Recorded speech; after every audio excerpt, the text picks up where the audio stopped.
Sœurs et frères bien-aimés, la lecture d'aujourd'hui, encore une fois, nous révèle l'amour de Dieu pour nous. La tendresse, la bienveillance de Dieu à l'égard de chacun et chacune.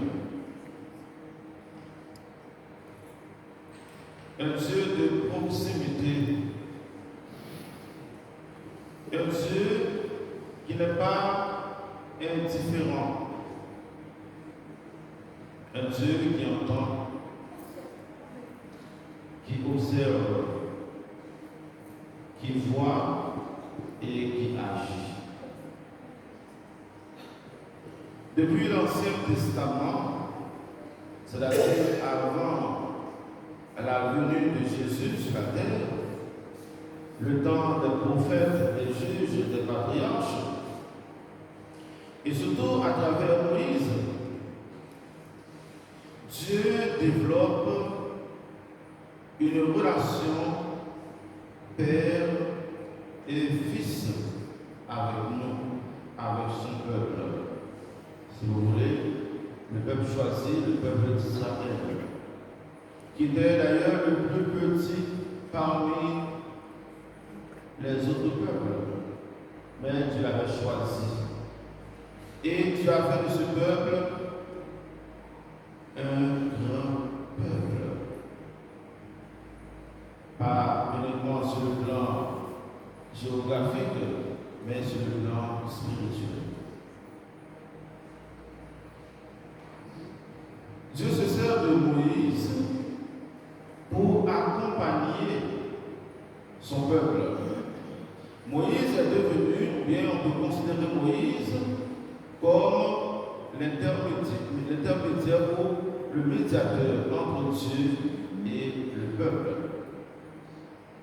Quand ce peuple a des demandes, c'est-à-dire des prières, des doléances, il les confie à Moïse. Et Moïse avait le devoir de présenter à Dieu les doléances de ce peuple. Et du coup, quand Dieu a un message à communiquer à ce peuple, il passe par qui? Il passe par Moïse. Moïse, suivant la vision du prophète Daniel, est comme cette échelle qui est dressée entre Dieu et le peuple.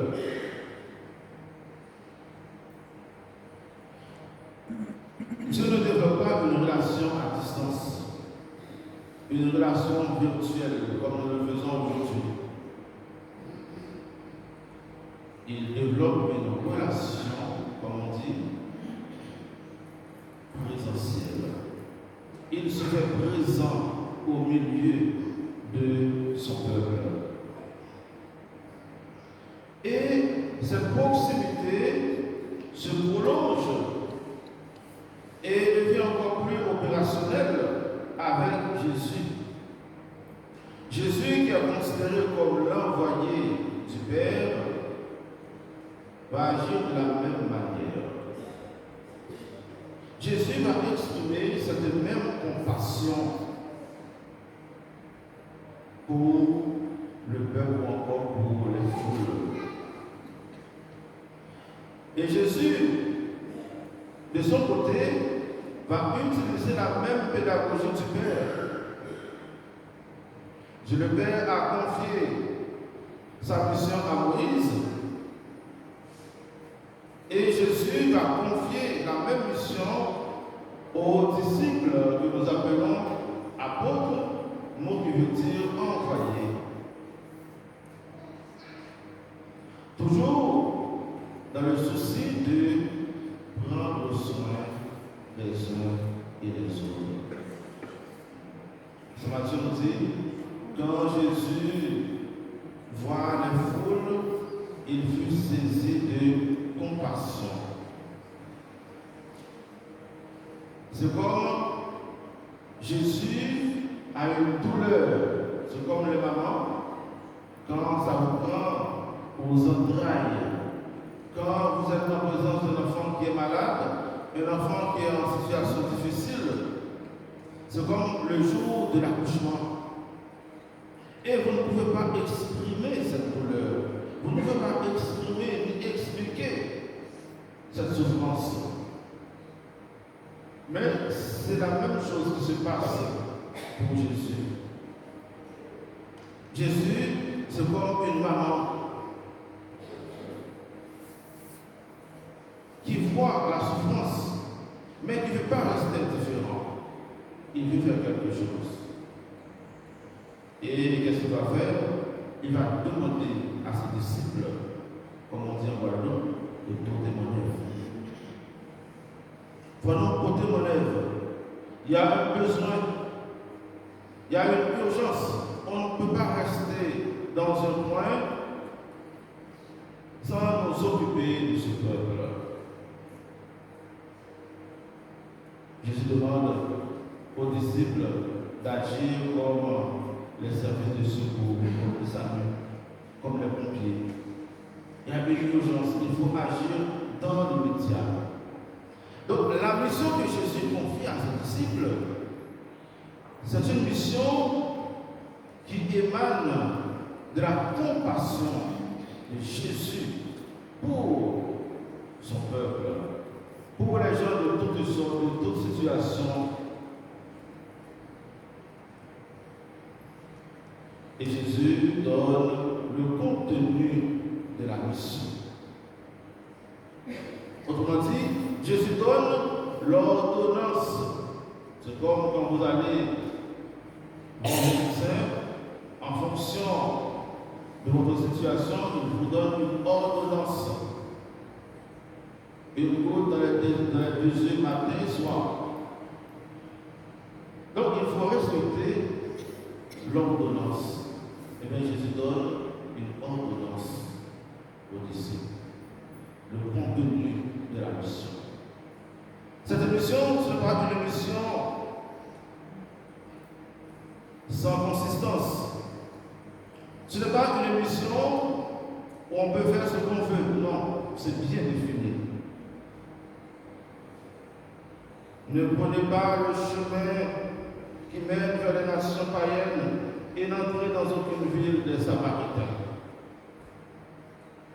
L'amour que tu avais pour le peuple d'Israël depuis le Premier Testament est encore là.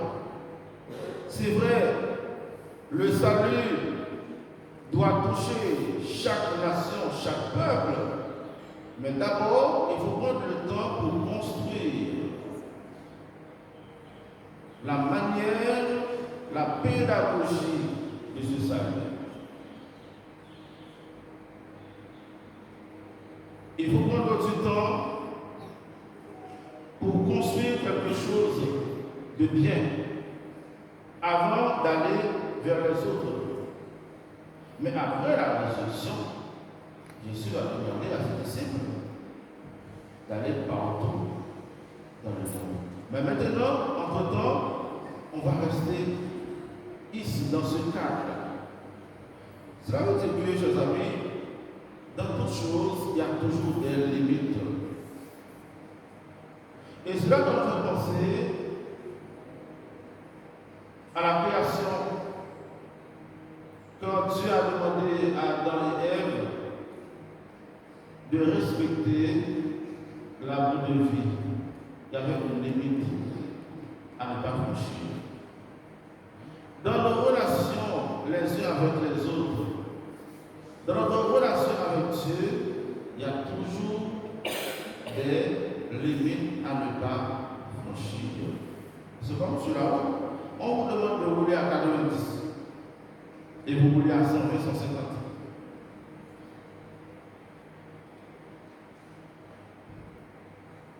Et on vous donne un bébé, il y a un accident. Donc vous êtes responsable. Très souvent, vous et moi, nous n'avons pas de limites.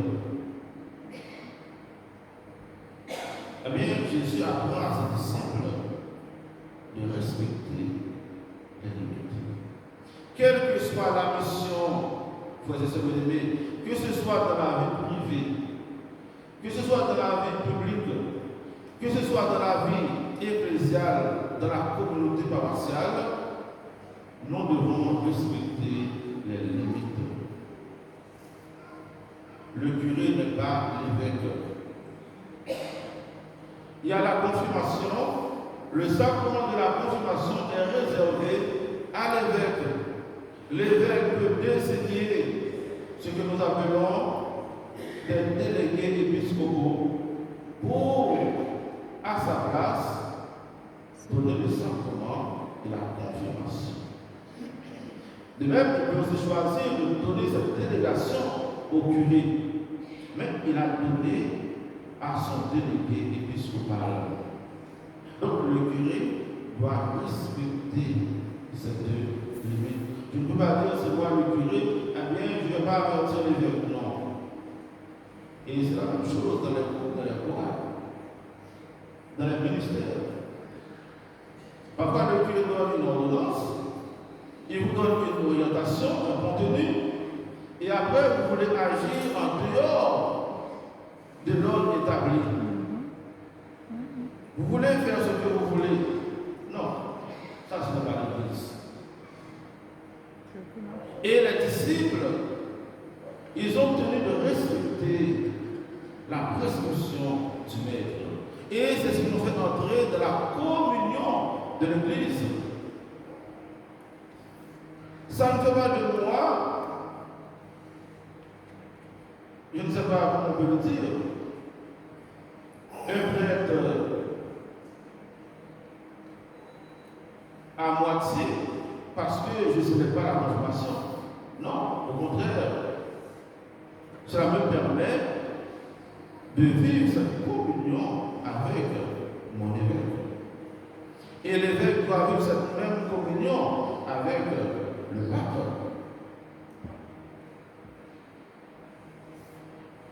Dans les associations, dans les entreprises, le patron bien le chef d'équipe vous dit voilà aujourd'hui ce que nous allons faire.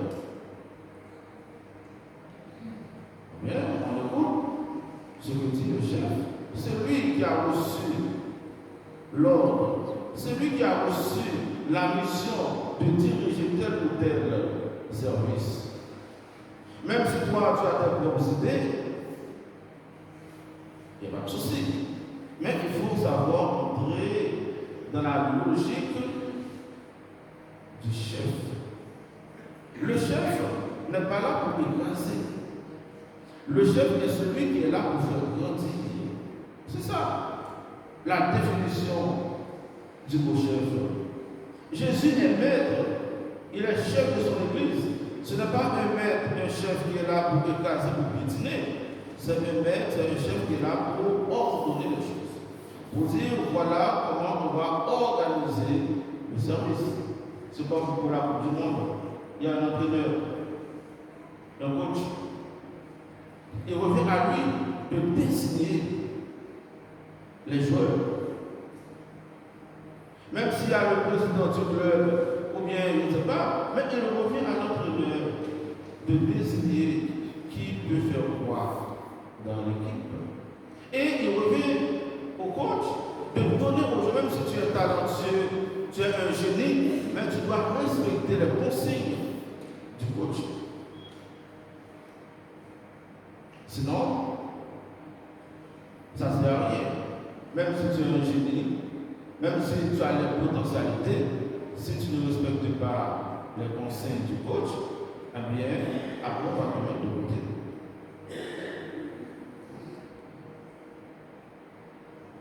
Alors Jésus enseigne à ses disciples de respecter les limites.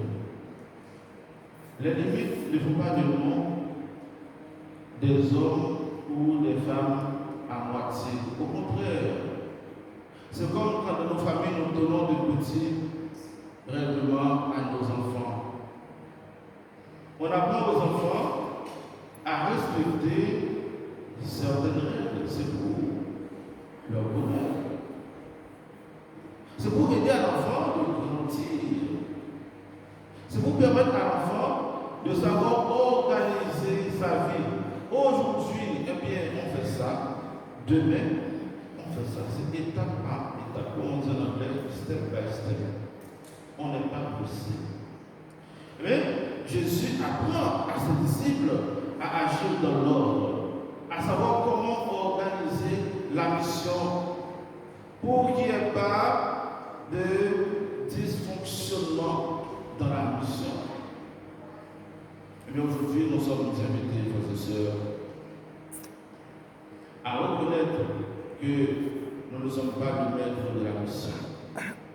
Moi, Père Thibault, j'étais envoyé à Goyave comme frère, comme missionnaire. Aujourd'hui, l'évêque me demande de me déplacer. C'est lui qui sait comment organiser sa mission. Je ne vais pas dire à l'évêque, non, je ne vais pas ici, je ne vais pas à gauche. Non, nous sommes dans l'obéissance. Et dans la paroisse, chaque groupe, chaque chorale, chaque service, chaque ministère, chaque responsable doit apprendre à respecter ses limites. Parfois, dans nos communautés paroissiales, il y a des problèmes parce qu'un tel veut agir à la place d'un tel.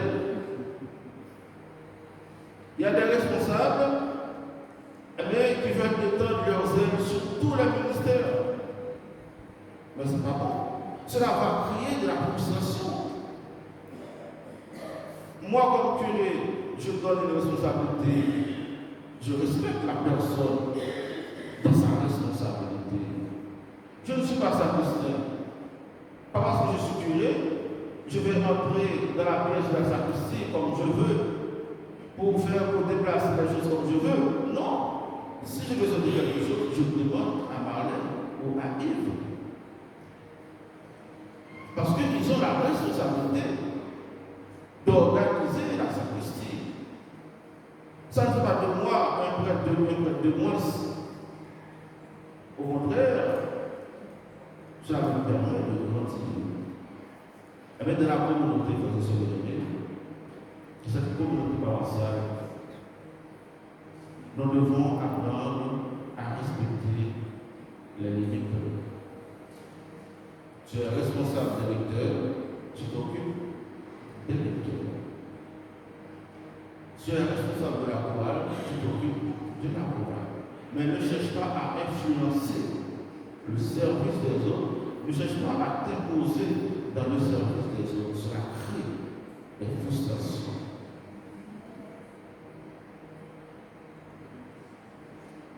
Nous devons nous respecter. Et les disciples, ils ont respecté l'ordonnance du Christ. Et c'est la même chose dans nos familles. Le père de famille a sa mission. La mère de famille a sa mission. Les enfants ont leur mission dans la famille. Les enfants ne sont pas les parents. Il ne faut pas inverser les rôles. Papa c'est papa, maman c'est maman. Il ne faut pas aux enfants de donner des ordres aux parents. On peut discuter, on peut parler. Moi j'ai connu ça. On peut discuter. Mais il ne faut pas aux enfants de donner des ordres aux parents. On ne peut pas inverser les rôles. Maman joue son rôle de maman et d'épouse. Papa joue son rôle de papa et d'époux. Et les enfants vont rester à vos limites. Nous prions pour l'Église, nous prions pour les sociétés, les entreprises, pour toutes les structures de la vie qui forment notre société. Et surtout pour les chrétiens, que nous apprenions à vivre dans l'humilité et non dans l'orgueil. L'orgueil, c'est le propre du diable. Et le diable n'aime pas obéir. Un chrétien qui n'obéit pas, il prend automatiquement parti pour le démon. Et Jésus nous a sauvés par l'obéissance. Et c'est pourquoi il nous invite nous aussi à vivre dans l'obéissance, en respectant les limites